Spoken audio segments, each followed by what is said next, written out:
Good morning, brothers and sisters. It's been a while since you've seen me here. Today, I have an interesting topic to discuss. And don't get confused. Whatever I talk about today, please take it, go home, and think about it. That is how we learn. I will start with a quotation from Paramahansa Yogananda. He says, "The laws of life can teach us to live in harmony with nature and all aspects of life.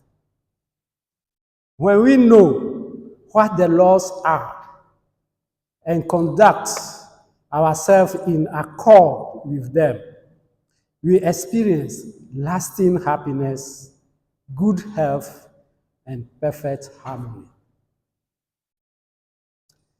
Let me say it again.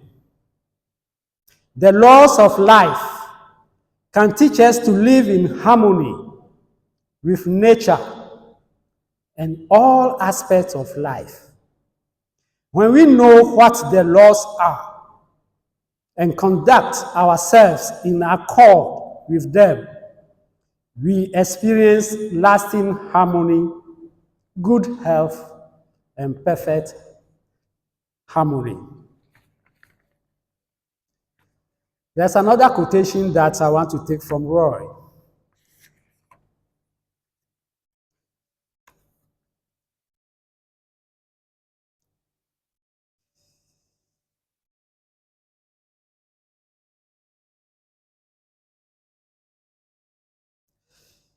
He says, "The 5 internal disciplines to be cultivated and perfected are purity of thoughts and motives, inner contentment in all circumstances, psychological transformation by insightful self-analysis and elimination of addictive tendencies, self-defeating mental attitude and habits, delusions, illusions, and irrational response to memories, meditation practice, surrender of self-consciousness in favor of self and God realization." Let me take that one also once. The 5 internal disciplines to be cultivated and perfected are: 1, purity of thoughts and motives; 2, inner contentment in all circumstances; 3, psychological transformation by insightful self-analysis and elimination of addictive tendencies, self-defeating mental attitudes and habits, delusions, illusions, and irrational responses to memories; 4, meditation practice; 5, surrender of self-consciousness in favor of self and God realization. Today's topic is God to blame for our misfortunes? In the quiet moments of struggles, a bitter questions often arise.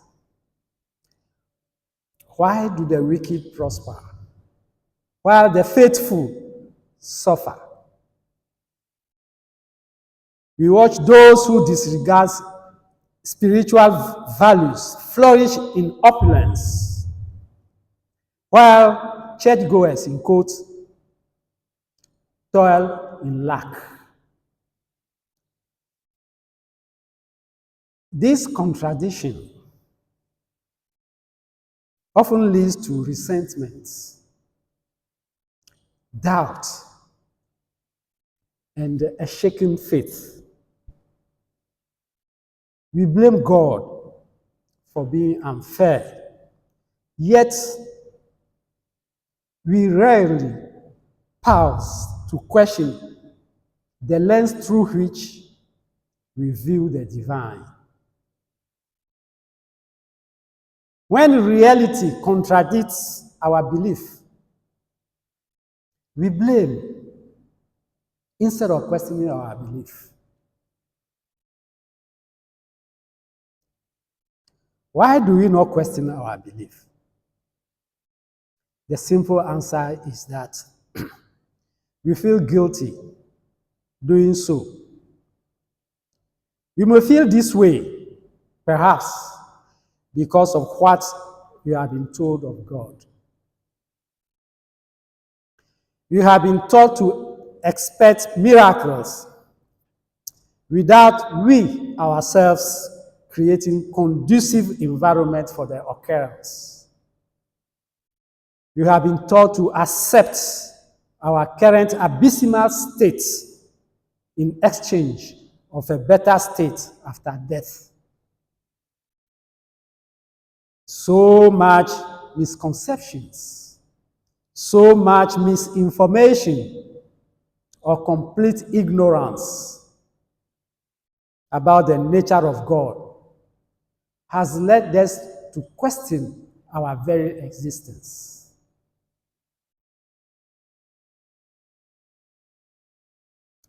These observations, instead of breaking us, instead of diverting our attention from God, instead should set us on the way to self-recovery.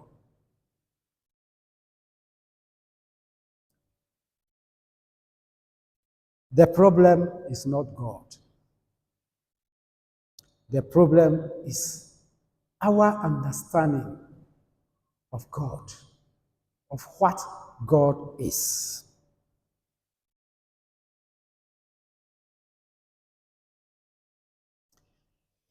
It is not easy to grasp the understanding of God, let alone experiencing God. Therefore, when we are presented with information about God, let us endeavor to at least understand it. And when we do understand it, that understanding may lead us to experience God. And when that happens, we can say with confidence that we know God. Until then, let us grab the limited information. Limited in the sense that words become inadequate to express that experience. So we take the limited information given to us and work with it by interrogating what we do not understand. On the spiritual path, you need to question. You don't take things for granted. When you take it, question it. It is not blasphemous to question God. I remember when I was young, I used to ask these questions. That where does God come from? Who made God? And then when I ask, they tell me that, look, it's a mystery. If you want to follow this, you go mad. That is the answer that was given to me, that nobody knows God. If you want to do it, you go mad. But I was not satisfied with those answers. An understanding of God is crucial because our image of God shapes our experience of life. The way you view God determines how you walk through life.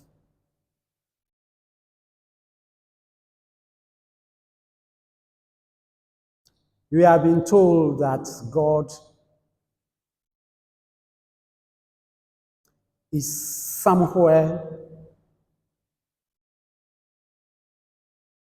very old, white beard, very big book, very big pen,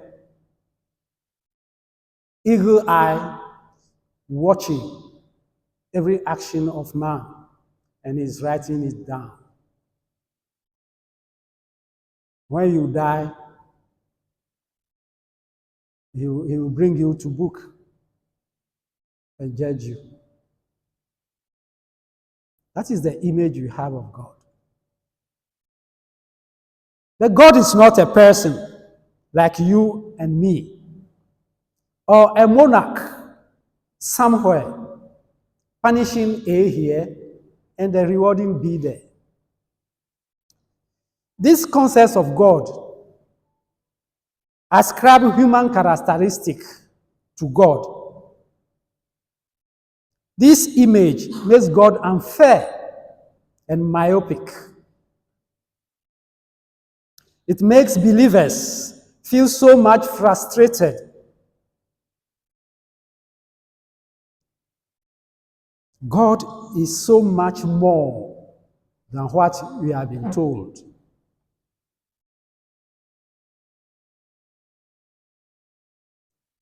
What then is God? The whole of the unmanifested and manifested universe constitutes what we refer to as God. Collectively, all of us collectively, we constitute God. That whole entity is intelligent, conscious of itself, and self-referring. Self-referring in the sense that there's nothing outside it that it refers to. It is complete on its own. So it refers to itself. Are we there? Good. It is the source of all. God is everywhere present and nowhere absent. That is why we say that wherever you are, God is. God is never absent at where you are. We are not outside God. We are in God. We are in fact an integral part of God. And God is all-knowing, all-powerful. Its intelligence or energy keeps the universe in order. It has put in place laws and principles that drive the cosmos with mathematical exactitude. Have you noticed that I'm using it, not he or she?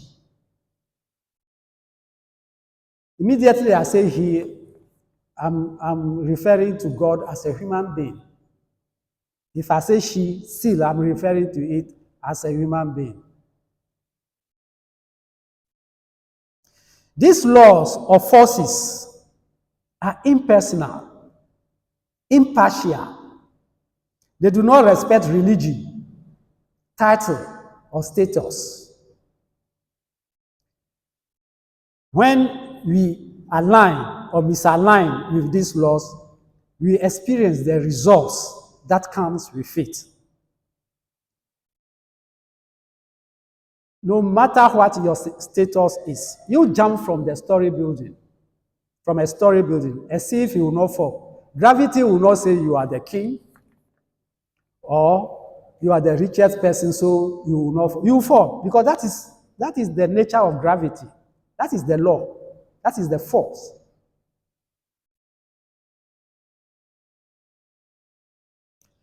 Each expression of God, which is an extension, not fragmented unit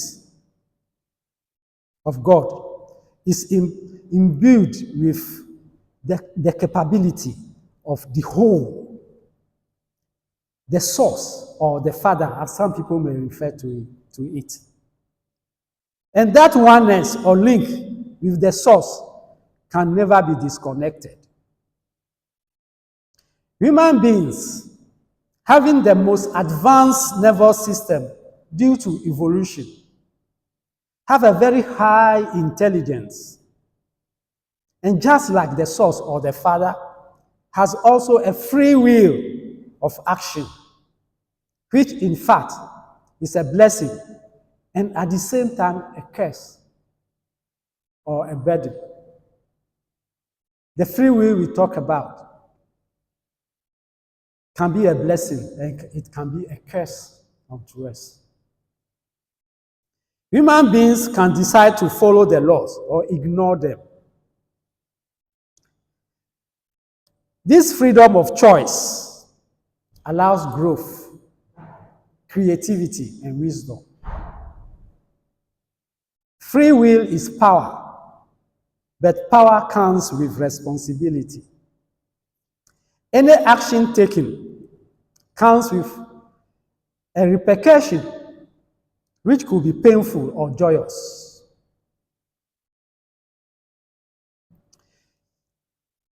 We are not in God's courtroom, but we are in God's classroom. Life is not about judgment. It is about learning. Don't judge. Just learn from whatever is happening to you. But you can't learn if you don't inquire, if you don't ask questions, if you don't risk. Never think that you'll be lost. You can't be lost in God. From the description I've given to you, God is all in all. He's everywhere present. So you can't be lost in God. So take risk. Ask the questions.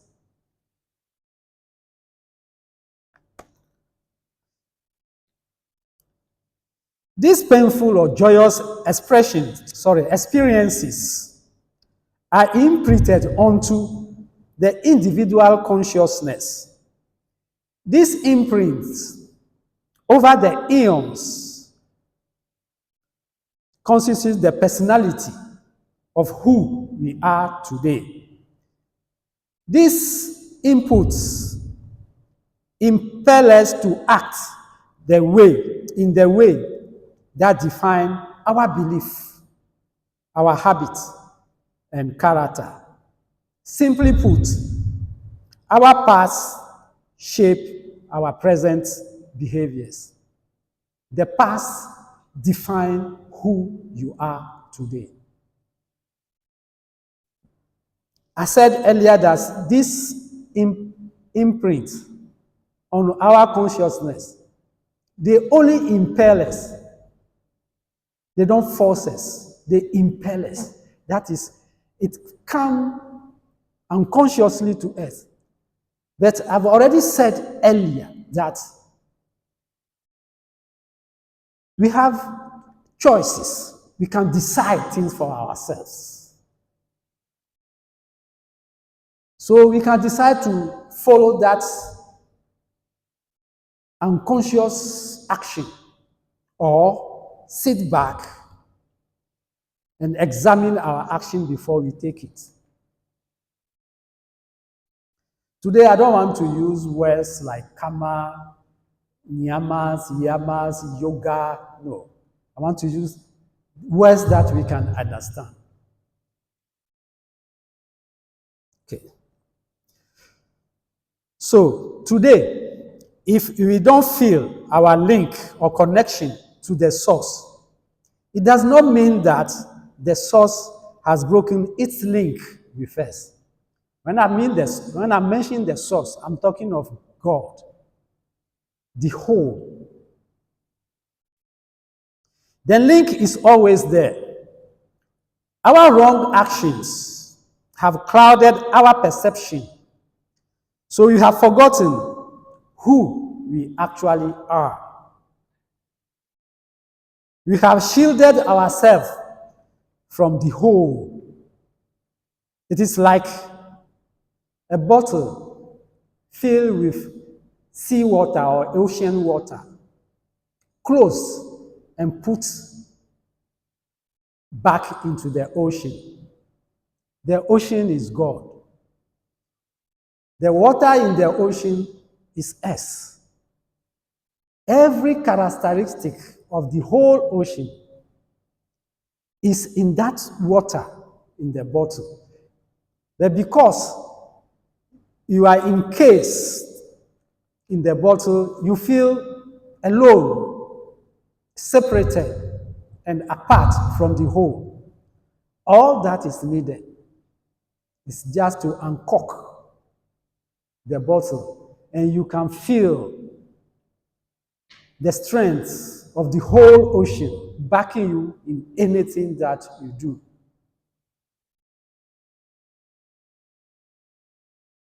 We are bubbles in the big oceans. We are the wave on the ocean.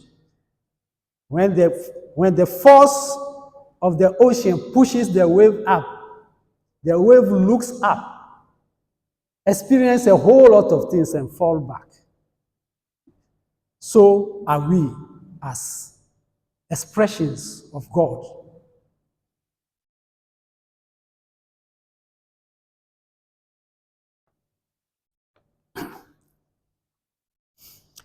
There is a force flowing throughout the universe.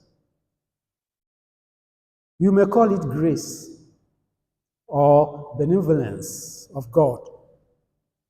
This grace comes into your life only when you allow it by executing actions that are in sync with the laws. In other words, you make things happen positively in your life only when your actions are in conformity with the laws and the principles of nature.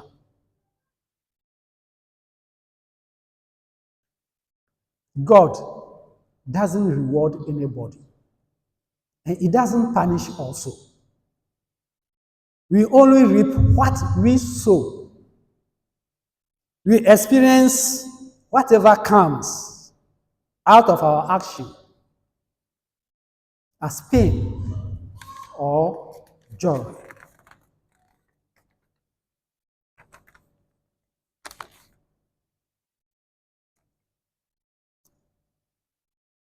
What is prosperity? The true measure of prosperity is peace. Peace of mind, peace of heart. To be prosperous, one must achieve balance. One who attains balance is at peace. Many wealthy people feel unfulfilled, empty, and inwardly restless. That is not prosperity. Anyone who knows how to apply the laws to riches will definitely attract opulence into his life with its attendant social benefits or influences,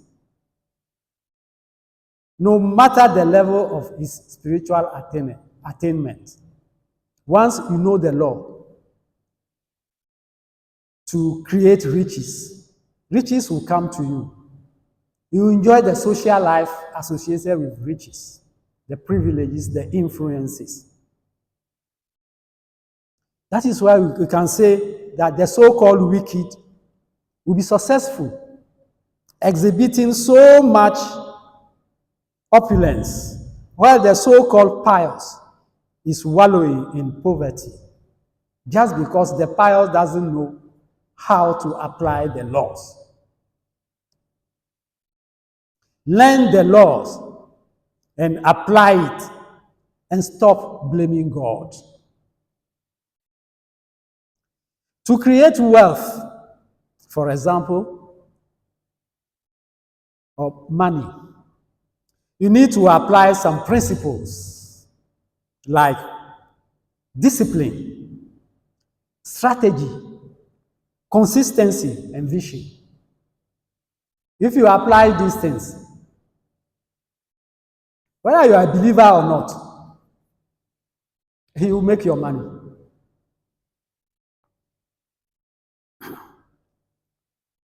Money respond to principle and not to prayer alone. So when you go to church, pray, pray, pray, God should give you money, you go home and go and sleep. Expect the money to come. I'm afraid if you don't apply the principles, it won't come. There are no special people known as children of God. God does not favor anyone above the other. God's love flows unhindered to all its expressions.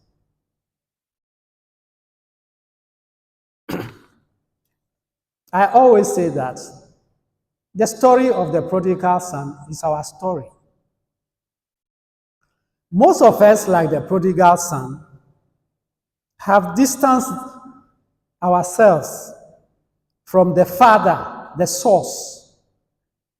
In that story, the prodigal son did not move away physically. He has only removed his awareness from God. The one whose awareness was still with the Father was told that, "Son, you are always with me, and all that I have is yours." The Father is always with the children. So the link between Father and Son never broke. The love between Father and children never diminished.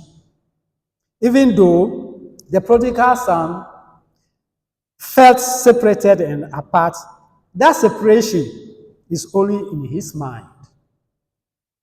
He is no longer in attunement with his source, with the Father, with God. He cut off the flow of love from himself to God. And that cost him everything. That caused a spiritual blackout. When he finally realized his true nature and reconnect to the Father, to the source, he felt the flow of love from the Father, and things improved once again in his life. So the story of the prodigal son is our story. Let us get back in awareness to the source and open ourselves to grace.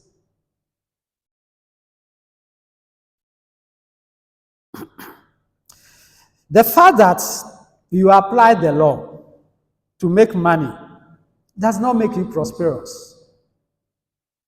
You need to have a balanced life in order to express prosperity.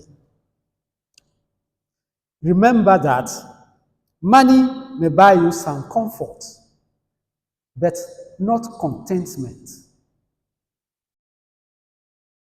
Most people we see today exhibiting opulence are not actually successful or prosperous as we think. Most of them don't feel complete. They also do things which to us may seem wicked, but to them, it is the search for fulfillment. Do not judge, because you don't know the battle that the person is fighting. They are looking for peace, joy, and happiness. The story of Rockefeller's encounter with Swami Vivekananda is an example of what the right application of the principle can be fulfilling. In that story, Rockefeller was a very successful businessman, ruthless businessman. He had so much money that he was battling, his health was failing. He was battling with some illness. Anybody who sees him describe him as a walking deaf because of the way he's looking. Due to some circumstances, he has come into contact with Swami Vivekananda. Some private conversation followed. And the Vivekananda told him that the wealth that he is having is not for him. He should go out there and give the help to the wealth to people it belongs to. He didn't want to do it. No, he was very arrogant. Very, very arrogant. But somehow, he decided to do it. And today we have what? The Rockefeller Foundation, which is a very charitable organization. When he started doing that, his health started improving. And then he felt fulfilled.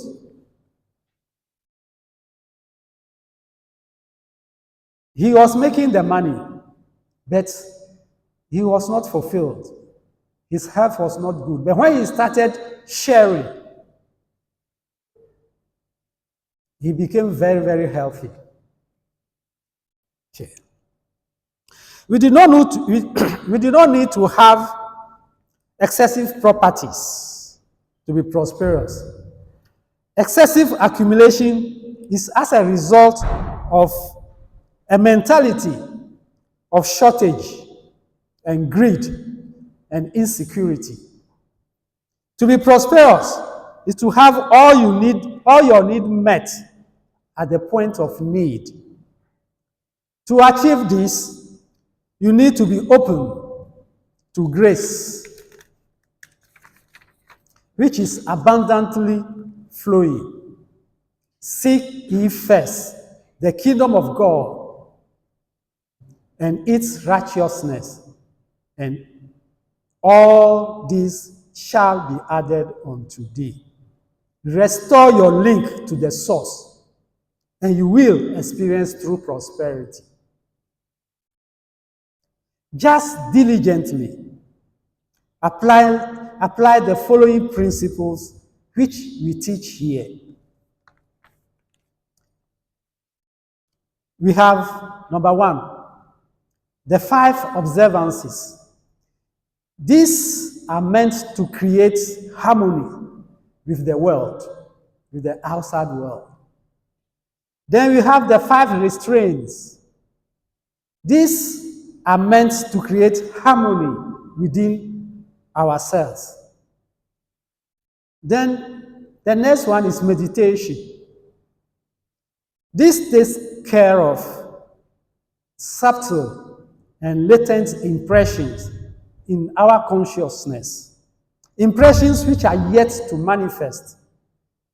By meditation, the effect of deep impressions can be reduced. The 4th one is to surrender to God. How do you do that? It's to love God with all your heart, all your mind, all your strength, all your soul. And the last one is the grace of God.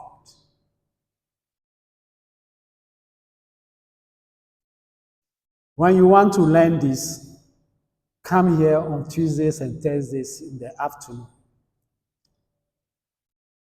and join the class.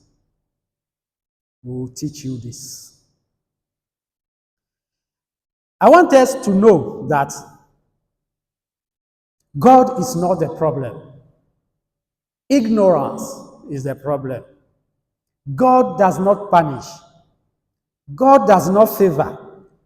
God does not abandon.